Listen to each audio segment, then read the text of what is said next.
Hey guys, another video for chapter 8, hypothesis testing. Doing a test about a claim about a standard deviation or variance for basically a population. So that's what we'll be doing here in this section right now. So basically we'll introduce the methods for testing a claim made about a population standard deviation or a population variance. Again, sigma is the standard deviation for population and the population variance is sigma squared, okay? This methods in this section are going to use the chi-squared distribution, which we introduced in the last chapter. So some of the requirements for the testing claims about the population standard deviation or the population variance. The sample is a simple random sample. The population has a normal distribution. Notice that this is a much stricter requirement, and the fact that no matter what sample size is, we still need it to come from a population that has a normal distribution. And here's our test statistic for the chi-squared distribution. So you have chi-squared right here. You have n minus 1, in other words, the sample size minus 1, parentheses, times the sample variance. Okay, how do you get sample variance again? You just square the sample standard deviation. Divided by sigma squared. Sigma squared is the claimed value of the population variance. P-value and critical value methods for chi-squared distribution. If you're going to do the p-value method, you're going to use technology or your table A-4. Which is the chi-squared distribution table, and you can find that again in the files within our course. Critical values, you can use the table A-4. That's the method that I'll probably show you here. Again, using technology is going to be the best way for finding the p-value. In either case, the degrees of freedom is going to be n minus 1. In other words, the sample size minus 1. Note of caution, the chi-squared test of this section is not robust against a departure from normality, meaning that the test does not work well if the population has a standard distribution that has a distribution that is far from normal. In other words, if the data you have veers off from being from a normal distribution, this test is not going to work well, and you should not use it. And that's basically what it's saying, okay? It's basically a strict requirement that they must be normally distributed. Some properties of the chi-squared distribution, we've already kind of talked about it again, but all of chi-squared values are non-negative, meaning they are all positive and they can't be zero. They can be zero, sorry, but you won't probably find that. And the distribution is not symmetric, as you've seen before. There is a different distribution for each number of degrees of freedom, and the critical values are found in your table using n minus 1 degrees of freedom.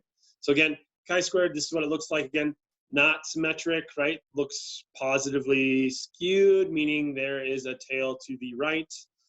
As you notice with degrees of freedom, what's happening with your distribution, it's looking more and more like a normal distribution, right? But it's still never going to be centered at 0, okay? It's always going to push its way out.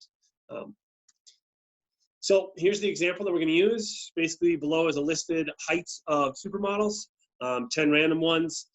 Consider the claim that supermodels have heights that have much less variation than heights of women in the general population. In other words, maybe they're saying something like all models, supermodels, are in the height range of 5'10" to 6'1" or something like that.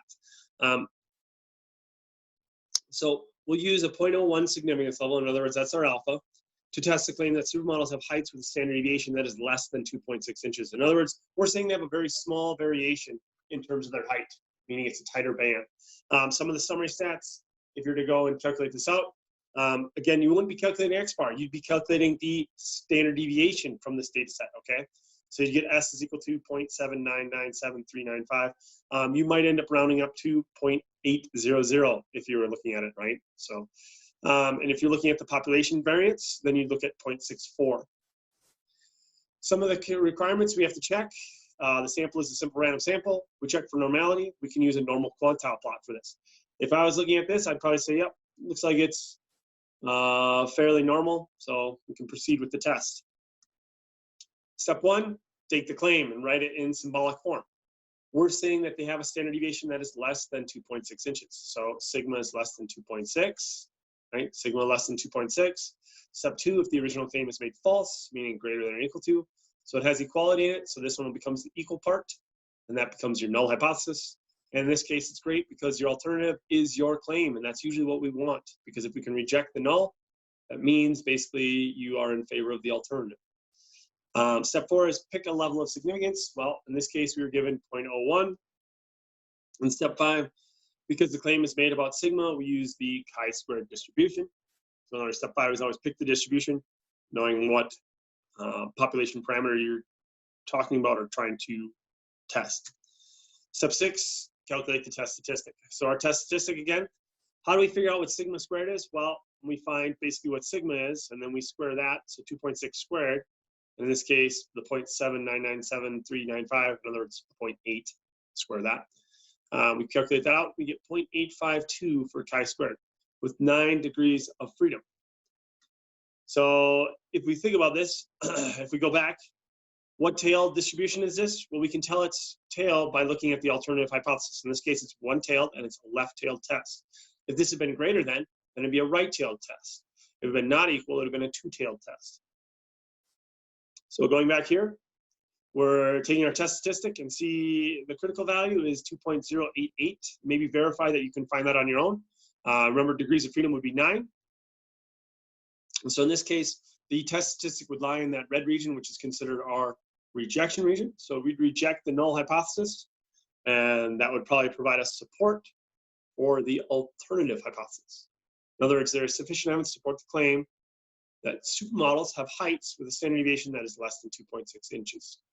So in other words, heights of supermodels have much less variation than the heights of women in the general population. I think that's a lot easier for you to interpret and understand. And that's all for chapter 8. Really quick, short example. If you have questions about this, again, come see me during office hours. I'll be happy to help you out.